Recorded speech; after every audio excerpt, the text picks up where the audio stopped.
Hello everybody, welcome to the Collect Call. Today we have a very special guest. It's the cake boss himself, Buddy Valastro. And Buddy is here to make your holidays sweeter as the cake boss shares all about his new Hulu series, Buddy's Holiday Recipe Rumble. Get ready for festive recipes, family fun, and Buddy's signature baking flair. Buddy Valastro, you are on the Collect Call on the Collective Whisper podcast. Hey, how you doing? Do you agree to a collect call from Simon K? Okay. Hi Buddy, lovely to meet you. Hey, how you doing, Simon? Great to talk to you in person. Oh, pleasure's all mine, man. Lovely, and it's really exciting, this fantastic new show, Buddy's Holiday Recipe Rumble. So on behalf of my podcast, we wanted to wish you the best of luck with that. It's great to talk to you a little bit, just to find out about the show, and people who are in the baking world and the cooking world are very curious about these kind of things. My own wife is actually a bakery chef as well, and she bakes lovely, fantastic cakes, so she loves your shows. Oh, I appreciate that. Thank you, Simon. And yeah, I'm very excited about this new show because nothing brings families together like food or the holidays. And we basically bring families in and let them create their holiday traditions. So like in my house, one of the things we do is the Feast of the Seven Fishes. So one of the competitions or one of the shows was the Feast of the Seven Fishes. Then we had a Noche Buena feast. So we had, and which was pretty cool because we had, and I never knew this, but they celebrate Noche Buena in the Philippines as well in all over Latin America and Spain. So we had a Mexican family and we had a Filipino family, and seeing like the flavors and traditions and the same idea in holiday, but how they would use different flavors and recipes was amazing. Or New Year's noodles. So we had one that was like New Year's noodles. Traditions like that. Yeah, and it's interesting because I'm from Ireland, but I've been living in Spain for 10 or 11 years. And it's different in Europe as opposed to Latin America, but they do have some traditions around Christmas as well. Noche Buena, I think they celebrate. Obviously, we don't in this house. It's quite interesting to have those different cultures on the show. The Latin America, the Jewish, lots of different things. So that's quite a nice touch, and it will appeal more to different families of different cultures, won't it? And I was so intrigued to see what people do. Because, again, I don't want to sound ignorant, but really all I know is what I do at my own house, right? You know what I'm trying to say? So the traditions of what my mom, dad, grandparents did, my wife's grandparents, that's what we see. Being able to see it, and look, it's still Christmas Eve, right? Everybody celebrates Christmas Eve. We might call it Noche Buena. We might call it Christmas Eve. But traditions and families celebrate all over the world, and they're bringing their A game from a culinary standpoint. That's when they're going overboard. They're cooking more. It's in abundance. It's things they don't make all the time. It was really fun to see that, and then see the dynamics of the families where you might have the grandma who's in charge, right? And then you might have the daughter and then the granddaughter who is starting to learn and wants to keep those traditions alive. So there's an interesting family dynamic in it as well. Yes, and when they say in show business, don't work with children or animals, maybe they can add, don't work with families. Because I'm sure you've had some moments where families kill each other. Yeah, no, I know that firsthand. Well, look, if I had to give you my synopsis on that, I think that there's good and bad with working with family, right? Like, the thing is, like my family, sometimes they'll take business personal because they've been in this business for so long and everything else.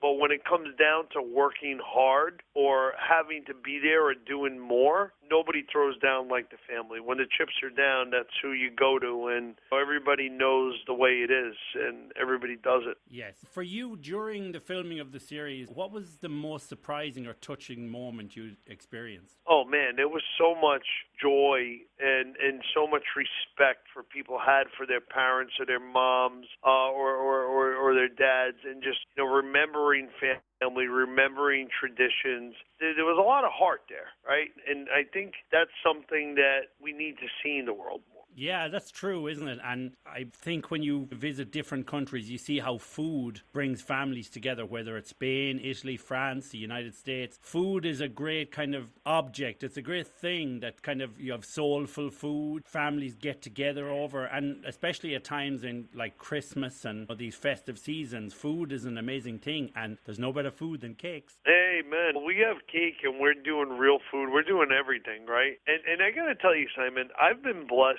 that being the cake boss has allowed me to travel all over the world. And before I was the cake boss, I did some traveling, but not everywhere. I've basically been everywhere, and you don't realize how much we're different, but we're so much the same. The most important thing to people is family. Yes. No matter where you're from in the globe. And sometimes we forget that, or we just don't understand it, or we don't see it. And these traditions of food and culture and family, no matter where I've been around the world, you see how important it is. And this show is just really like a showcase to show that from all over the world. Okay. Between your cake toppers, cookie, cupcake, cake, you're juggling a lot of projects. How do you manage your time? Do you have a lot of people managing your time, or are you sitting in front of a planner every evening? It's a lot of projects, isn't it? I always have a lot going on. I consider myself a very busy guy, but I love creating shows and ideas. And when I first got on television from being the cake boss, I didn't realize that what I did would bring families together, inspire people to want to bake, inspire people to get over struggles, or just the way that I live my life and push forward and believe that anything is possible and never give up would inspire people to do that. But after it did, television became so much more important to me. Me making cakes on Cake Boss was just me being me, right? This is how I lived my life.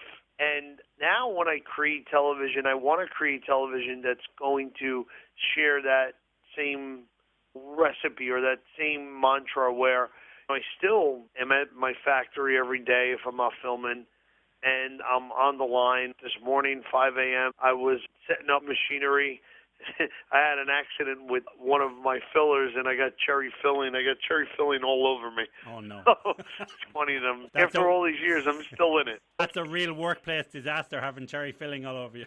And as I mentioned, my wife bakes cakes and things, and I'll give her a shout-out, Pretty Penny Cakes. She bakes lovely cakes. And I remember we used to sit down watching Cake Boss, me and my kids and my wife. But it was a fantastic show, and it really launched you and everything. And I know I see my wife when she's baking, and I always say to her, there's so much work goes into these cakes that the people don't see. When you're baking artisanal cakes, or all the little touches, the icing, all these things, they're like works of art, but then, and people love them, but they're gone so quickly then, aren't they? They are, and that's like the sticker shock that years ago you would want to see your cake on display, and then when they cut it, it was like you're killing one of your kids. But you get over that sticker shock, and honestly, that was another thing that was really, I feel, important to me, was giving other people like your wife and other bakers throughout the world the respect and recognition on what they do, because people just say, oh, wow, look at this cake, how did it get there? They don't know that you've been working on it for 3 days or whatever the difference may be. So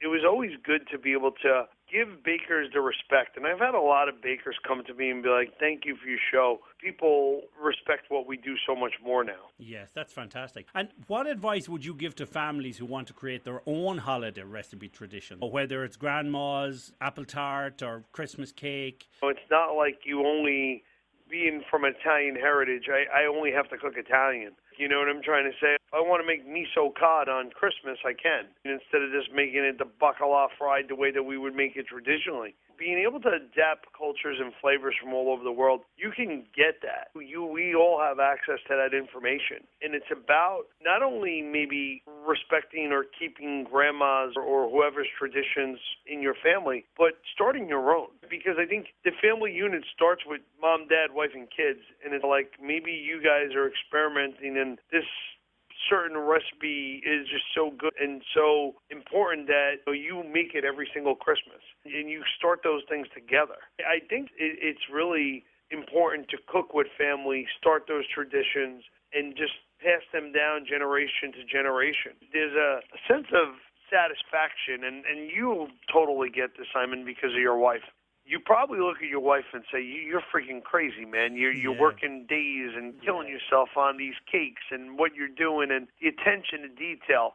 But I can tell you, when your wife is done and she steps back and she looks at that cake, okay, she gets that feeling of wow, that feeling of satisfaction, that feeling of this is why I became who I am. And you can get those same things in cooking. And when you see someone taste something that you tried or that you created, and you see that grin or that smile on their face, it's the payoff of the hard work or the long hours of brining the turkey for 2 days and then this or that. When you see that end result, that people are loving it and happy, it's why we do what we do. Perfect. I'd like to commend you on your brilliant work, and let us know, give us some details about the show, when it's coming out, what channels and so on. So yeah, the show is available right now on Hulu. If you stream it now on Hulu, we got Buddy's Holiday Recipe Rumble, Cake Toppers, we have Cookies Cupcake Cakes, we also have Cake Dynasty and Legends of the Fork. So I got 5 or 6 shows out on Hulu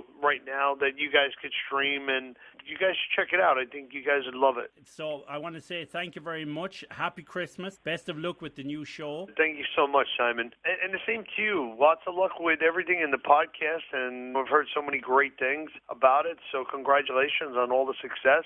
Buddy, thank you very much. We wish you the best of luck with everything. Hey guys, this is Buddy Valastro, and you're listening to me on the Collective Whisper podcast. Okay, thank you very much, Buddy Valastro, and we look forward to watching Buddy's Holiday Recipe Rumble. Getting ready for Christmas, everybody. Enjoy it. Enjoy the food, enjoy the fun, enjoy the festivities. And just remember, until the next Collect Call, listen to our Collective Whisper podcast on all good platforms. From me, Simon K., happy Christmas. Bye-bye.